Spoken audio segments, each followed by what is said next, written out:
रूस और यूक्रेन युद्ध की चर्चा भले ही कम हो गई हो, लेकिन जंग अब तक जारी है। पहली बार इस युद्ध में भारतीयों के शामिल होने की खबर आई है। हेल्पर्स के तौर पर रूस ले जाए गए भारतीय नागरिकों को जबरन युद्ध में शामिल करने का मामला सामने आया है।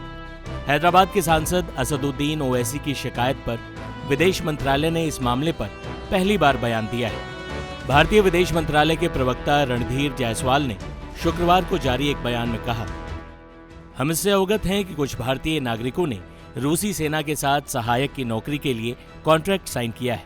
इनकी शीघ्र रिहाई के लिए भारतीय दूतावास इस मामले से संबंधित रूसी अधिकारियों से लगातार संपर्क में है।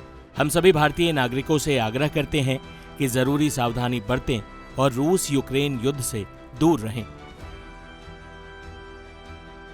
रिपोर्ट के मुताबिक नवंबर 2023 से लगभग 18 भारतीय नागरिक रूस यूक्रेन सीमा पर फंसे हुए हैं। यह भी कहा जा रहा है कि युद्ध के दौरान एक भारतीय नागरिक की मौत भी हो गई। रूस में फंसा एक भारतीय नागरिक हैदराबाद का रहने वाला है।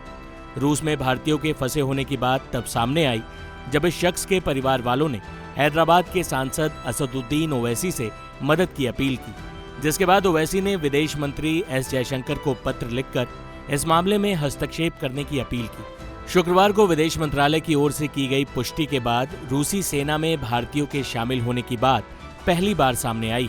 2022 में कुछ भारतीय वॉलंटियर्स ने रूसी सेना से लड़ने के लिए बनाई गई अंतर्राष्ट्रीय लीगन में शामिल होने के लिए स्वेच्छा से भाग लिया था। मीडिया रिपोर्ट्स के मुताबिक कम से कम 3 भारतीयों को रूस यूक्रेन सीमा पर रूसी सैनिकों के साथ लड़ने को मजबूर किया गया। भारतीय नागरिकों को रूस भेजने वाले एजेंट का कहना है उन्हें रूस में आर्मी हेल्पर्स की नौकरी ऑफर की गई थी। उनसे कहा गया था कि उन्हें 3 महीनों तक ट्रेनिंग दी जाएगी और कुछ सामान्य टेस्ट किए जाएंगे। उनसे किचन हेल्पर्स या इसी तरह के दूसरे काम कराए जाएंगे, लेकिन 1 महीना बीतने के बाद उनके पासपोर्ट छीन लिए गए और उन्हें यूक्रेन के खिलाफ रूस की तरफ से लड़ने के लिए मजबूर किया गया। कई दूसरे देशों के लोग भी यहां फंसे हुए हैं।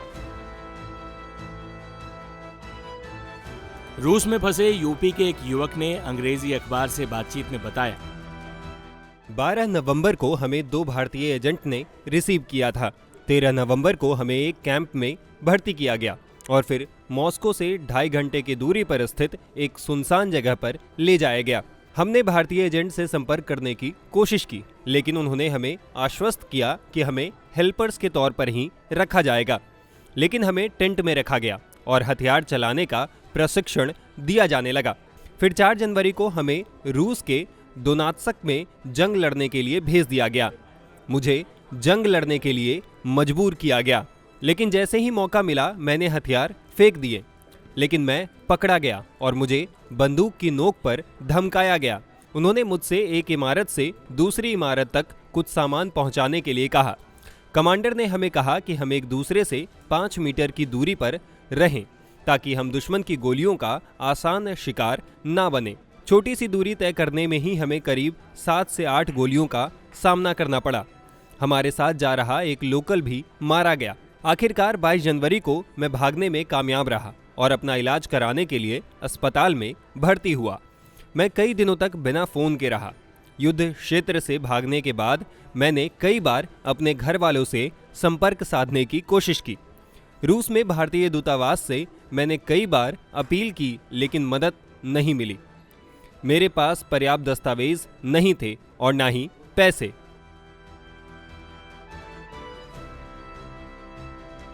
उम्मीद है विदेश मंत्रालय की पहल के बाद रूस में फंसे और जंग लड़ने को मजबूर भारतीयों की वतन वापसी जल्द ही सुनिश्चित हो सकेगी। टाइम्स नाउ नव भारत डिजिटल की रिपोर्ट।